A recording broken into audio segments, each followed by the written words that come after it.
Hello students, today's class is for class 8. In previous classes I have explained the Bohr atomic model, the discovery of neutrons, properties of neutrons, modern atomic theory, etc, etc, and the how can we write the atomic structure. Okay, that is the symbol for writing any atom. Okay, the number of protons and number of neutrons. Today we will discuss the distribution of electrons in the orbits. Distribution of electrons, distribution of electrons in orbit. Okay, this follows a particular scheme that is known as Bohr-Guri scheme. It is known as Bohr-Guri scheme. Okay, so according to scheme, in the Bohr atomic model we have known that this is the nucleus and cells are increasing one by one, and this cell has a particular name, that is this is K, this is L, this is M. So K means n equal to 1 first cell, L means n equal to 2 second cell. Okay, so according to Bohr-Guri scheme, that is the distribution of electrons in orbit, each cell can hold a particular number of electrons. Maximum number of electrons that a cell can hold is 2n square. Okay, so a cell can possess maximum number of electrons is 2n square. So for n equal to 1, so for K maximum number of electrons is 2 into 1 square, that is 2. For n equal to 2, this is becoming 2 into 2 square, that is 8 for L cell, like this. So this K cell can consist of only 2 electrons, L cells can consist of 8 electrons, and for M cell n equal to 3, and we are writing the maximum number of electrons, that is 2 into 3 square, is becoming 18. This is the first point. Now there is this one limitation, that is the maximum number of electrons that can be held by this M cell is 18. Still, in some cases, we can see that M electron possesses maximum number of electrons 8. Suppose I am explaining about calcium. The atomic number for calcium is 20. So I am writing KLMN, 4 cell, right? So for K cell number of electron maximum is 2. For L cell number of maximum electron is 8.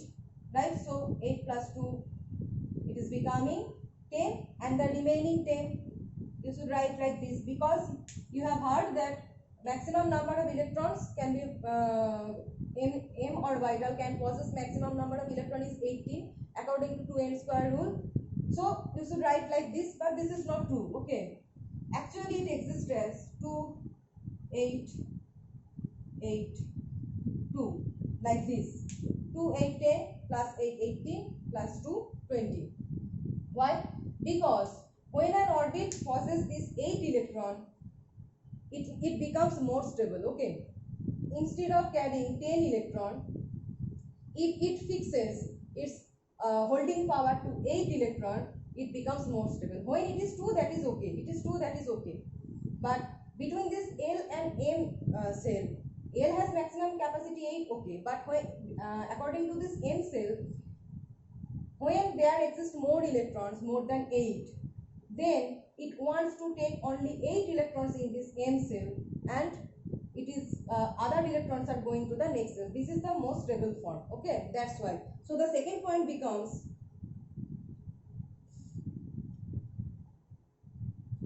we can write the outermost cell of an atom cannot accommodate more than 8 electrons. The outermost cell of an orbit cannot possess more than 8 electrons. Okay, this is purely applicable for that M cell. Okay, though it has the power to take 18 electrons. Still it is fixing its capacity to the 8 electrons because it is more stable. Okay.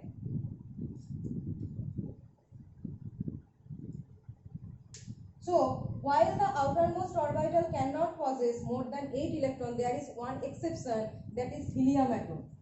See, for helium 2He4, for helium number of proton is 2 and KLM cell, it has only 2 electrons, so it is fixed in K cell. It has only 2 electrons, it is fixed in K cell, so it is the only cell that exists within helium atom. That means while outermost cell of an orbit cannot possess more than 8 electrons, there is an exception, that is this rule cannot be applied for helium. Okay, this rule cannot be applied for helium as helium contains only 2 electrons.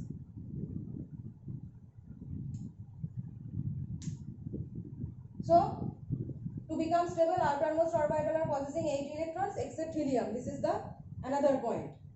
Now suppose I am writing the electronic configuration according to Borburi model. The electronic configuration according to this model for magnesium. This is 12 magnesium. Okay. Number of proton is 12. So K, L, M, N. First K cell is 2, L cell is 8, M cell is 2, 2, 8, 2. That's okay. Right? When M cell lies below 8, number of electrons in M cell, number of electrons when is below 8, that is okay, that is no problem. So if I am writing about 18 is for what? Number of proton. This is the Z. Okay. So what can we write? KLMN. KLMN.